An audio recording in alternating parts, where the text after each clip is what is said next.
Místní akční skupina Partnerství Moštěnka začala spolupracovat s místní akční skupinou MAS Podhostýnska a v rámci této spolupráce vznikl projekt Kraj pod Hostýnem ožívá. Smyslem tohoto projektu je rozvoj a provázání společenských a kulturních akcí v obou sousedních regionech. Místní akční skupina Podhostýnska funguje od roku 2007, sdružuje 15 obcí mikroregionu Podhostýnsko. K tomu jsou ještě 2 obce ze strany Vsetínské, to znamená Hošťálková a Držková. To jsou 2 obce, které jakoby nám pomyslně uzavírají ty Hostýnské hory z té východní strany, to znamená přibrali jsme je do toho zájmového území místní akční skupiny a k tomu asi 18 subjektů podnikatelských nebo občanských sdružení, které doplňují tu masku do počtu členů 35.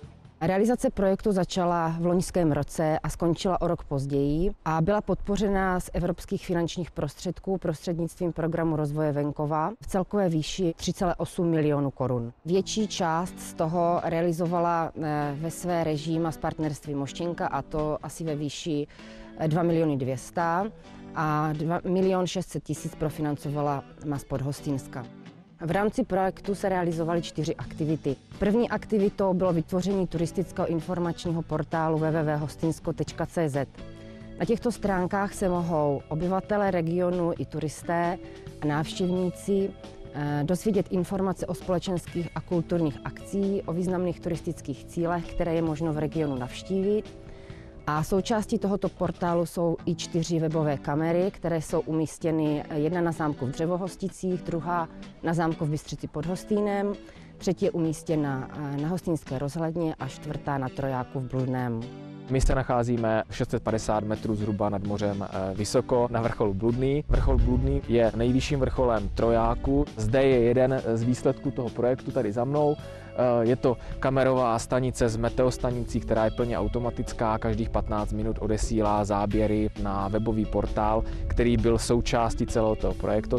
Ten portál je na adrese www.hostynsko.cz, kde samozřejmě přibývají i další kamery od jiných subjektů. Pro nás ten cíl je zpropagovat vlastně tu krásu těch Hostýnských hor, mít také informace o tom, kolik těch turistů se tady pohybuje, protože ty kamery samozřejmě posílají snímky i při pohybu a bereme to taky jako prvek trošku preventivní, to znamená, že pak, když je počasí, jako je dneska, je mrazivo, mlha, tak těžko z Bystřice nebo odkudkoliv jinde můžete odhadnout, jak se obléct nebo jak se chovat v těch horách.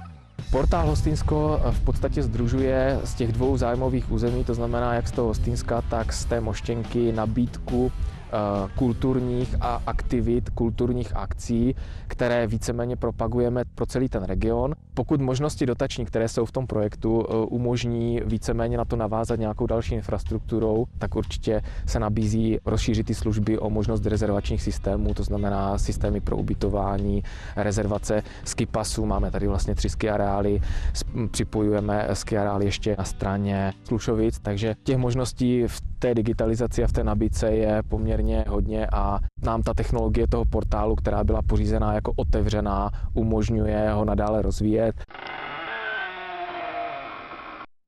Spolupráci 2 místních akčních skupin Podhostýnska a Moštěnka jsme získali možnost opravit 2 místnosti na zámku v Dřevohosticích. Vzniklo tam venkovské turistické informační centrum Dřevohostice a přednáškový sál asi pro 50 lidí. Informační centrum funguje přes letošní prázdniny od 1. července do 31. srpna pouze sezóně a bylo zřízeno v rámci akce Kraje pod Hostýnem ožívá.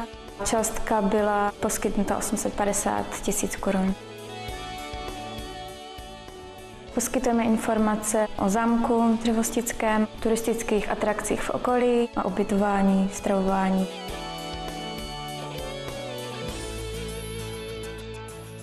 Konferenční místnost se využívá k pořádání konferencí, školení, seminářů a menších společenských akcí.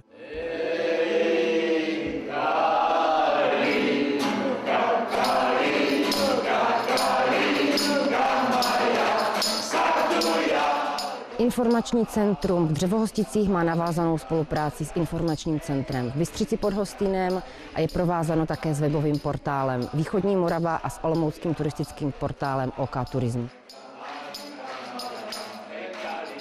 Další aktivitou bylo pořízení kvalitního zázemí pro společenská kulturní akce konané v regionu. V rámci této aktivity jsme nakoupili například 2 velkokapacitní stany, 2 pódia, skákací hrad, dřevěné sety, nůžkový stan, ozvučovací techniku. Toto zázemí slouží spolkům a obcím a vůbec různým organizátorům společenských a kulturních akcí, proto aby si je mohli vypůjčit na své akce. K vypůjčování slouží elektronický rezervační systém, který je umístěný na webových stránkách každé jednotlivé MAS. Tady se nacházíme na webových stránkách místní akční skupiny MAS partnerství Moštěnka, kde nalezneme odkaz na rezervační systém, který když si rozklikneme, se dostaneme do půjčovny, kde už se nám to nabízí potom velkoprostorový stan, to dřevěné rozkladací pódium a další zázemí k zapůjčení, kde vždycky máme fotografii toho zázemí, lehce to popsáno a potom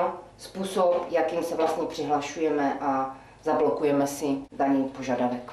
Ze zkušeností, které jsme zaznamenali již v letošním roce, můžeme říct, že o toto zázemí je velký zájem a už k dnešnímu dni máme předrezervované vypůjčky i na rok příští.